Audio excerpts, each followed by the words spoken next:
Pichincha Universal, generando noticias. Juan Pazimiño con nosotros cuando son las 7:53, agradeciendo como siempre su fidelidad en la sintonía y también en esa televidencia que ya tenemos a través de las redes sociales en amplia magnitud. Están muchísimas personas conectadas. Como siempre, muy amable, doctor Juan Pazimiño. Hemos visto circular por foros académicos, por medios de comunicación, a presidentes o expresidentes que realmente tuvieron conflicto con la ley, conflicto con los intereses del país, hablando sobre los 40 años de democracia, y ha llamado la atención a más de uno.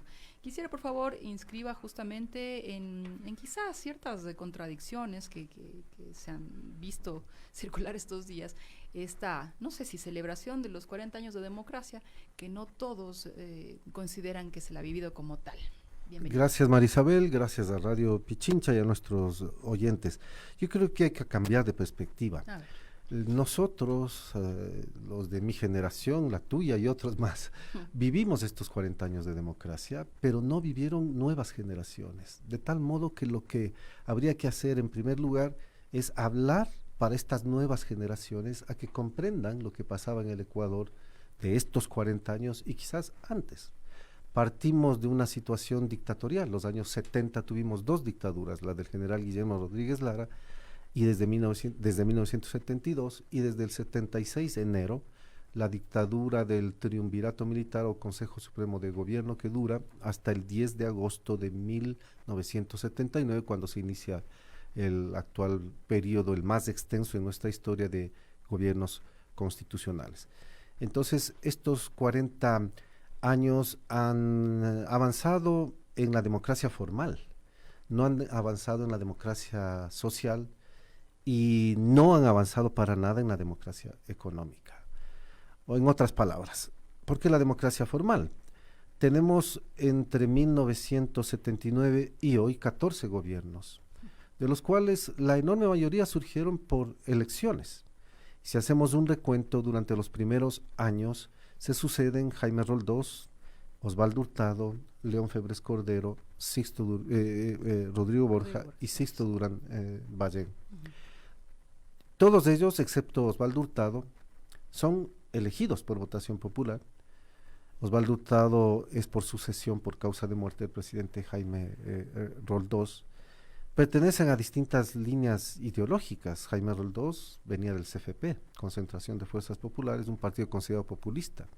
Osvaldo Hurtado de la Democracia Cristiana, que para las elecciones del 79 tuvo que afiliarse temporalmente al CFP, porque era perseguida la Democracia Cristiana como un partido filocomunista, lo cual ahora sí que causa una gran risotada por ponerlo ahí.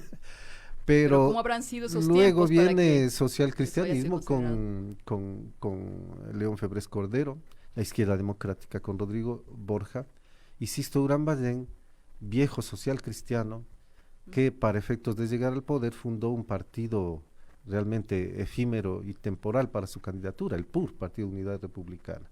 Bueno, 17 años, 5 gobiernos. El caos es 1996-2006. Cuando tenemos en una década 7 gobiernos. Abdala Bucaram, 6 meses, el 96-97, Rosalía Arteaga, 97, un fin de semana, 2 días, 97-98, Fabián Alarcón, 98-2000, Yamil Maguad, el 21 de enero del 2000, una efímera dictadura de un triunvirato nocturno. A la mañana siguiente, Gustavo Noboa, desde el 2000 al 2003, Lucio Gutiérrez del 2003 al 2005 y Alfredo Palacio 2005-2006. 2007 porque en definitiva el 15 de enero del 2007 se cambia de gobierno. Entonces una década, 7 gobiernos, de los cuales los 3 electos, los otros no son electos, son derrocados. Abdala Bucaram, Yamil Maguad y Lucio Gutiérrez. Entonces el contraste de estos últimos años debe ser visto con lo que pasó después, 2007-2017, el gobierno de Rafael Correa, más bien un gobierno de estabilidad política. Son 3 las elecciones presidenciales que permiten que Rafael Correa gobierne entre 2007 y 2017, Y desde el 2017 hasta hoy, entonces, el gobierno de Lenín Moreno. Ese es nuestro panorama político general, formal. Hemos avanzado en la democracia electoral. Ya, y desde derrocar gobiernos a través del poder popular, en teoría, porque es lo que ha sido dirimente, ha sido la fuerza militar, ¿es muy democrático o no es nada democrático versus Sí. la dictadura que decían gobernaba en los 10 años? Bueno, estos han sido gobiernos democráticos, no hay más remedio que concluir así, constitucionales. Han sido gobiernos que no han sido rotos por una dictadura militar como en el pasado. Pero tanto Abdalá Bucaram como Lucio Gutiérrez lo que denunciaron siempre fue golpes de Estado. Son golpes de Estado, ¿Y sin duda entonces? alguna. Pero no se formó una dictadura militar Permanente. clásica. Enseguida la Asamblea arregló por componenda política interna la sucesión presidencial, como en el caso de Abdalá Bucaram. El arreglo primero lo nombraron a Fabián Alarcón, luego tuvieron que deshacer lo hecho, nombrarle a Rosalía Arteaga, deshacer lo hecho y otra vez volverle a nombrar a Fabián Alarcón. En el caso de Yamil Maguad, en cambio, puede llamar la atención el hecho de que Gustavo Noboa al siguiente día se autoproclama presidente de la República en el Ministerio de Defensa y no en la Asamblea Nacional, sin esperar a ello. Y en el caso de Lucio Gutiérrez, bueno, su huida y enseguida la sucesión presidencial en el CIESPAL. Entonces, por eso decía, quienes vivimos la época, no tenemos mucho que agregar, sino un poco sonreírnos de algunas cosas. Yeah. Pero para las nuevas generaciones sí es importante que conozcan que estos asuntos pasaban. Ya, pero el poder popular, la expresión en las calles, el forajidismo, las cacerolas. La movilización popular de Abdalá Bucaram.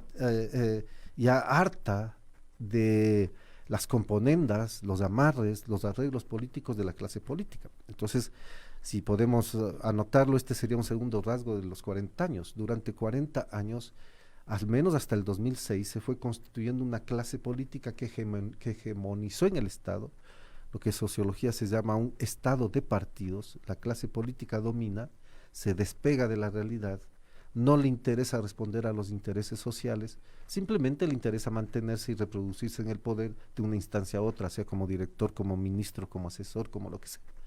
Y ese es el juego político. Y ante todo llegar al Congreso, donde tiene una serie de prebendas, condiciones, posibilidades de ejercer un poder determinado, y todo ello lo único que generó es un desastre de la administración pública, porque si recordamos, el Ejecutivo en estos 40 años es lo más visible. Pero si pensamos en el Congreso inaugura en 1979 con Jaime Roldós la pugna de poderes, que dura todo el tiempo. Los gobernantes tenían que hacer arreglos con la Cámara de Representantes o Asamblea Nacional o Congreso para lograr mayorías que puedan permitir la gobernabilidad. Y en los últimos 10 años, 96, 2006, la ingobernabilidad está tan creciente que por ello mismo derrocamos 3 gobiernos.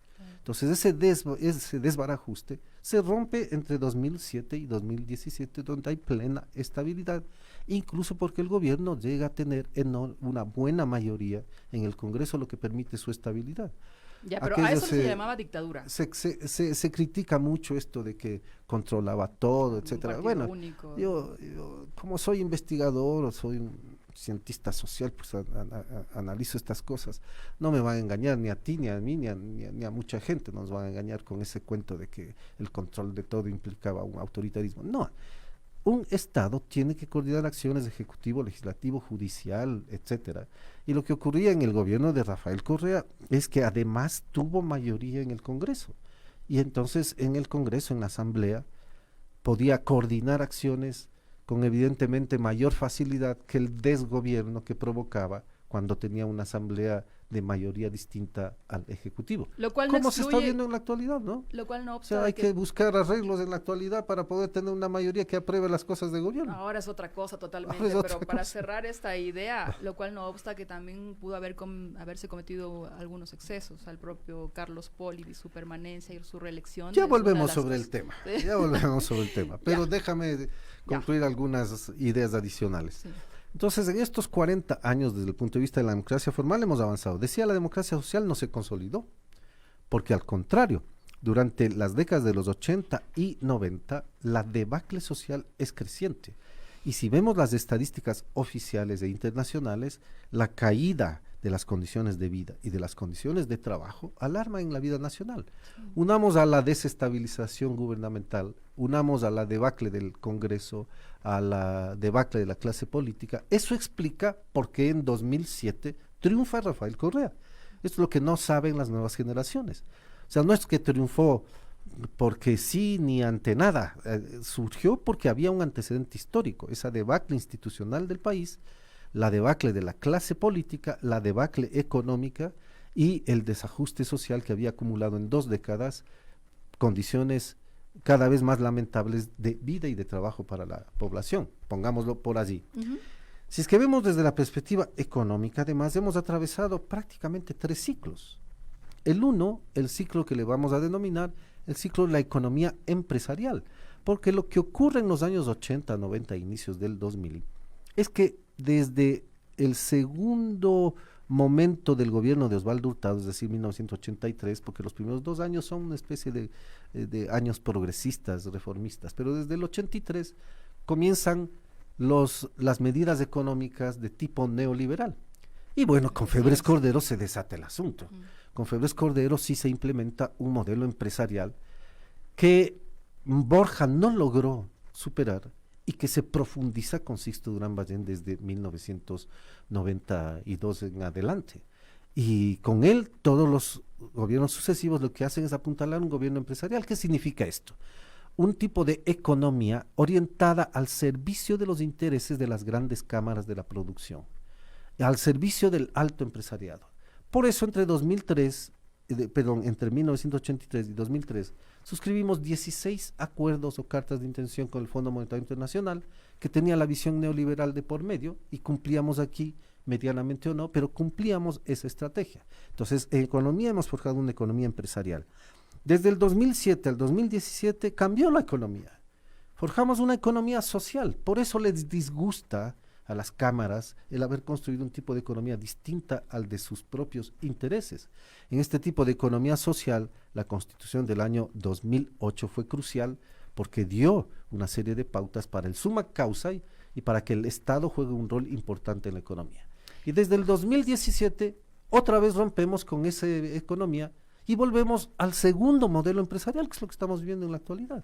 Entonces, en este desbarajuste de 40 años de la economía, un modelo empresarial, luego un modelo social, luego otra vez un modelo empresarial, y actualmente está reviviendo los mismos fenómenos que ya habíamos vivido en los años 80 y 90, nos provoca esa situación. Esta democracia vista desde la perspectiva económica con tal cantidad de inequidades, entonces puede resumirse en una democracia de reparto en unos periodos en específico, en donde muy poco se dio una desconcentración de la riqueza y una corrección de las inequidades.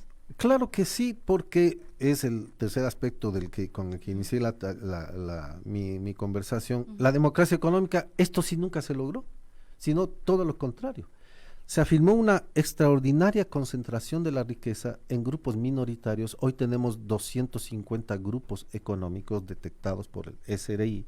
Grupos económicos significan grupos empresariales bajo una sola directiva que gobierna distintas empresas. Si es que uno entra a la página web del SRI de los grupos empresariales, que ya no está, por cierto, estas cosas ya se la bajaron, justo en el actual gobierno se han bajado estas cosas. Entonces, pero las universidades, sí, hasta Leonardo Orlando, así es. Entonces se han bajado las explicaciones, los datos sobre estos grupos. Entonces, en el Ecuador resulta que una élite concentra la riqueza. En la Universidad Católica hicimos una investigación cuando yo fui profesor también allí. 3 profesores hicimos la investigación sobre los grupos económicos, eran 215 en ese momento, y la concentración es abismal, a tal punto que menos del 1% de la población, estos grupos económicos, concentraban prácticamente 2/3 partes de la riqueza nacional. O sea, es increíble. Y pagan menos de 2% del impuesto a la renta, y se quejan que los impuestos son altos y muchos en el Ecuador, algo que lo desmienten todos los estudios internacionales, tanto del Fondo Monetario Internacional, del Banco Mundial y de la CEPAL. Entonces, y esto son que 70 grupos tiene económicos, 1% de presión, que estaba también colgado en la página web del SRI y ya no está. Ya no está, así es. Yo he escrito mucho sobre ese tema porque es algo así como mi especialidad, la parte tributaria económica. Entonces, claro, convertido el Ecuador en un país de altísima concentración de la riqueza, el Ecuador participaba del mismo esquema latinoamericano que implica que América Latina es la región más inequitativa del mundo. Y el Ecuador ocupaba, si mal no recuerdo, el 6º o 7º lugar de inequidad en el mundo, que se rompió en el periodo 2007-2017. Esto no les gusta oír, pero hay que decirlo, se rompió y las condiciones de vida y de trabajo mejoraron, la inequidad se alivió, mejoró la condición de la la calidad de vida, claro que sí, pero disminuyó la pobreza, disminuyó el desempleo, disminuyó el subempleo, mejoraron los servicios sociales, mejoró la redistribución de la riqueza, etcétera. Bueno, esto no les gusta oír, pero ahí están los datos. Lo que le dicen ahí es que hubo bonanza y que por tanto con esa bonanza petrolera cualquiera hubiese podido Noticia, hacer lo mismo. pero tuvimos bonanza bananera y no ocurrió lo mismo. Tuvimos bonanza petrolera en los años 70 y no ocurrió sino relativamente lo mismo. Y hoy tenemos bonanza, no tenemos bonanza, pero la crisis económica, cierto es que afecta también a los gobiernos. Pero ¿qué más se quieren? Si el Ecuador tenía petróleo y podía hacer esas cosas, qué bueno que se hicieron. E incluso sin petróleo, también los años de desajuste, que son desde el 2014, 15, 16, hasta el 17, bueno, fueron administrados de una manera que la herencia que recibió el actual gobierno del 17 no es cierto, no recibió una herencia nefasta, sino una economía en proceso de recuperación, que otra cosa es que en la actualidad haya caído por la administración de esa misma economía para provocar exactamente una crisis económica. Y esto lo dicen analistas de los distintos sectores. Tú puedes escuchar a Alberto Acosta, a Pablo Dávalos, puedes escuchar al Jonathan Báez, etcétera, distintos analistas económicos que dan cuenta y dicen, esta es una crisis inducida, la actual, porque así fue, así es lo que ha ocurrido. Entonces, la economía no mejoró la calidad de vida de la población y desde el 2007 se rompió con el camino de mejoramiento social y laboral en el Ecuador. Dos últimos contrastes, porque claro, es un periodo que no se puede coger y borrar nada más porque a algunos les gusta así hacerlo. Pero justamente Alberto Acosta, Pablo Dávalos, Enrique Ayala Mora, que no sé si lo escuchó acá, estuvo en nuestros micrófonos defendiendo la izquierda pura, dura, bueno, la verdadera.